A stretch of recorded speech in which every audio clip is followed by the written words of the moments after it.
আজ বাবুর পরীক্ষা শেষ হলো আর ওর ডিমান্ড ছিল মাম্মা আজ একটা কেক বানিয়ে দাও। এই কেকটা বানালাম আর এই রেসিপিটা পেয়েছি আমার এক বান্ধবীর কাছ থেকে। আজকে কেকটা না ভীষণ সুন্দর হয়েছে, মানে খুব ফ্লাপি হয়েছে, নরম হয়েছে, বেশ ভালো হয়েছে, আমার নিজেরই বেশ ভালো লাগছে। উদয়ন অফিস থেকে চলে এসেছে আর এখন আমরা সবাই মিলে কেকটা প্রথমে কেটে নিই, তারপর কফি দিয়ে কেক খাবো আর আজকের সন্ধ্যাটা খুব মজা করব।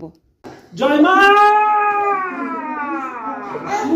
তোমাদের সাথে একটা কথা শেয়ার করি, খবরটা ভালো না মন্দ এখন তো বুঝতে পারছি না।